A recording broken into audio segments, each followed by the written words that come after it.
Just so it's known, there are there are hidden costs of living in New York on top of the more expensive things that you can do in New York. Walk out on the street, go to a restaurant, have a drink. The laundry situation, it's a jam. Okay, you know you've made it in New York City when you have an in-unit washer dryer or even a washer dryer in the building. You take a risk every time you take your whites and coloreds to cleaning service. Sometimes they come back with stains in them. Can't tell you how many Ted Jones World shirts that we have, or that I have. Who am I talking about? Weed that I have that have stains on them. So no, chill. But yeah, also other hidden costs, electric, cable. I don't even know why I need cable. Well, I need the cable and internet service, which is the same thing. And also, why do they have a landline option? They give you a free landline if you want one. They were like, oh, Ted, I also noticed that you're not using our landline service here at Spectrum. We do have one of the best connections in the tri-state area. I was like, no, mate, get out of here. I don't want a landline. Can you imagine? As if having a cell phone isn't stressful enough.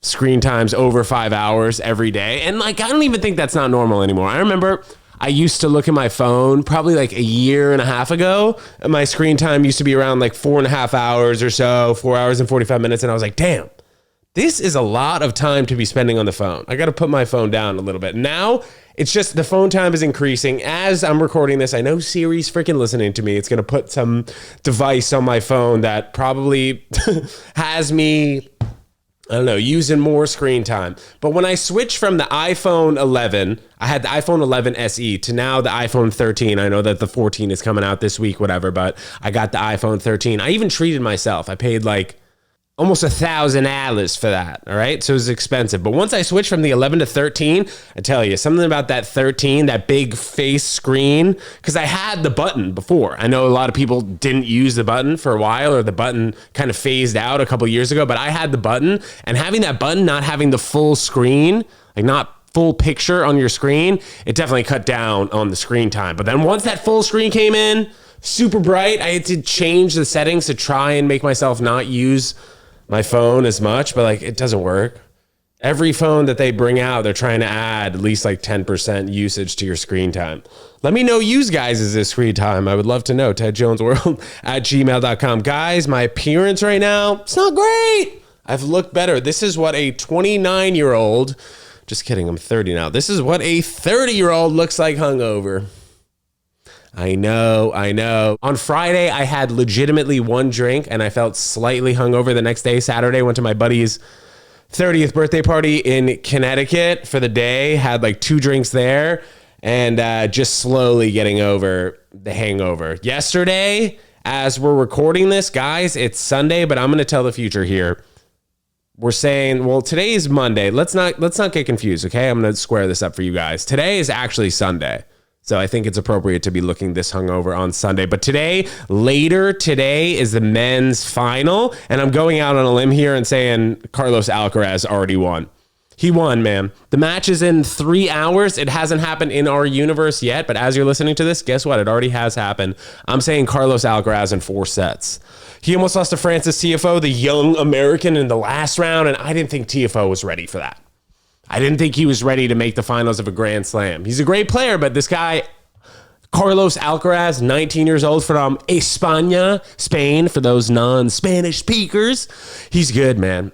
Number 3 seed here at the Open, and if he wins this match, which he did yesterday, I'm cool in it, he's now number 1 in the world, and he's 19. So this kid could be around for a while. We'll see. Is he going to break the record of 22 Grand Slams? I don't know. Each generation of players just keeps winning more Grand Slams. Like if you thought about the era when Pete Sampras won 14 Grand Slams, you would have never thought that 3 players were going to beat his record in the same era. Those 3 players being Rafael Nadal, Novak Djokovic, and Roger Federer, of course. Tennis is a great game, and I really hope that the legacy of the game continues. We're getting more and more great players, but guys, pickleball is jamming tennis up a little bit. Now, we spoke with professional tennis coach Jack Brody a few episodes, and we spoke briefly on pickleball. Let's see what he had to say. Yeah, well, no one ever asked me what I think about pickleball, and I try not to talk about it because I'll get canceled. But Personally, I think it's a game. I don't think it's a sport. I think it's a game. And also, Teddy, money, that when you play a match, when you play a tournament, even in the juniors or college, every time you step on the court, you put your heart on the line. You could get blown out. You could be humiliated. You could have a great day, but I mean, you know that you take a chance on having an awful week. If you lose or you double fault with your partner, right? Doubles, you double fault a game away. So every time you step on the court, you put your heart on the line. Pickleball, I played it, not so much. And I'd have to agree. There's vulnerability behind playing tennis. Think about how easily it is to embarrass yourself when you're playing tennis. I'd say the two sports where it's the easiest to embarrass yourself, where you're the most vulnerable on the field, is golf and tennis. You think about basketball, anyone can hit the rim. Baseball, I mean, you're playing a team sport. Maybe you could play softball instead. People play baseball and softball all the time. Football, while you're throwing a ball to somebody else. It's just hard to be vulnerable in a sport that is pretty easy. Now, I've not even played pickleball, so who am I to speak on how easy the game of pickleball is? You have a 10-foot court, net in between you and 5 feet. I don't even really know the rules, but the fact that somebody who has played a sport for less than a year can be number one in the world in the sport, and it's not even the 1600s, it's wild. It's messed up. All these other sports, guys, have been around for hundreds of years. Now everybody in their neighborhood is playing pickleball. I saw this story of this guy in the suburbs. He was talking to a news channel, like a local news channel, and they built pickleball courts like a block away from his house. And since pickleball is played with like a wooden paddle and a wiffle ball, it makes a lot of noise when you smack it. It's like pop, pop. So this guy's like, ever since they put the damn pickleball courts in the park, I can barely sleep. Pickleball doesn't stop till about 11 p.m. and then people are back there on the court 6 a.m. How am I supposed to get my sleep and get ready for the next day when there's all this pickleball action going on? So I agree with that, man. I agree with that gentleman right there. People need to focus more on tennis. It's a game you could also play for your entire life. This pickleball nonsense, as I'm checking my computer here, it's out of battery. From pickleball to charging your computer, but they're related. Because I don't know how much people charge for an hour on a pickleball court. Can you imagine private clubs start popping up all over the place? I actually would not be surprised if that happens. Because the real estate you need for pickleball and the amount of pickleball action that people are playing these days, I mean, this trajectory is going upwards. But talking about the US Open was a great event. I was lucky enough to go to the quarterfinals. My dad's neighbor got us great seats, so check out that vlog. It was just like a quick 2-minute mini vlog. We saw Kyrgios versus Karen Khachanov, amazing 5-set match. And also another thing, this tournament, it's insane how late some of these matches have gone. Now, like in the earlier rounds, maybe sometimes they'd end around like 1 a.m. Something like that is fine. Carlos Alcaraz versus Jannik Sinner, they played a 5-set match and did not get off the court until 3:30 a.m. They had to do the post-match interview on court, or at least the winner did. Then after that, you do interviews. So by the time he gets to interviews post-match, I mean, he showered, he already did the interview on court. What time is it? 4:15? Gets back to the hotel at 5:45. And then what time can you get to bed? 6:30 a.m.? Some of these matches should maybe, instead of starting at 1 p.m., we're starting at 10 a.m. Now, I know usually the day sessions start at 11 a.m., but later on in the tournament, they start a couple hours later during the day. But the U.S. Open is great. For those of you who did make it to the U.S. Open and had a fun time, let me know what was your favorite part. Because I'm sure you had a great time. Guys, as you are listening to this, we've talked about it many times. Today, Monday, I am going to LA on Thursday. Part 2, bringing a filmer with me, bringing Shuey. You guys have met Shuey before if you listen to the podcast or seen the vlog. We're going to be doing a couple podcasts out there, vlogs, and 2 or 3 comedy shows. We're going to head down to Laguna Beach, get a little tennis action in. That'll be fun. Tennis was a huge part of my life for so long that people still ask me about tennis, which is like a nice little touch. Hey, you still playing tennis? And I regret to say that I don't play as much as I would like to play.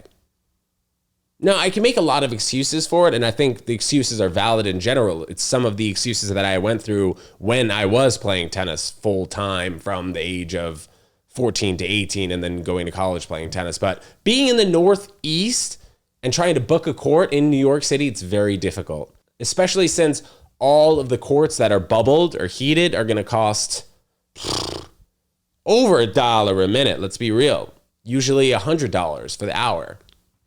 Some of these public courts, you can get like a membership, but there really are a limited amount of indoor bubbled public tennis courts. And it's a lot. It takes a good amount of time out of your day to go travel, play. Whereas in Florida, LA, Texas, they just have public courts on every other corner. You get 3 public courts. People are barely playing on it. That's why other sports thrive in the Northeast. Hockey, basketball, football. I wish I played some football when I was younger, because during recess, I was dope. I was dope at football during recess. I was a great quarterback. I threw maybe 1 or 2 interceptions, but I felt like the receivers that I had, the 5th and 6th and 7th graders, they weren't running good routes. So, but that was a good time in my life, I tell you. 14, 15, and 16. And now as we're going through everyday life, as I'm sure you guys know, if you're above the age of 20, it's a different environment than school. School was extremely difficult for me. I had tutors almost every single day after school, and I still couldn't get B's. I still didn't have that 3.0. I didn't have that 3.0 until I got to college. And in college, being on the tennis team, I definitely had some help. More so than in high school. High school is unpredictable. Your head is in so many different places. You think your first girlfriend you're going to marry, which in some cases, maybe you do. But I feel like every year that goes by, each dating app that's added to the app store, it gets more difficult to find one person and stay with them for the rest of your life. My grandparents, my grandma and grandpa were married for 69 years. It's amazing. Will we see that in the future? I don't know. This is just a quick sesh, guys. Thanks so much for tuning in. Check out our vlogs, podcasts, and comedy shows coming up in October when I get back from LA. All right? Thank you so much. As always, heart you. Thanks. Goodbye.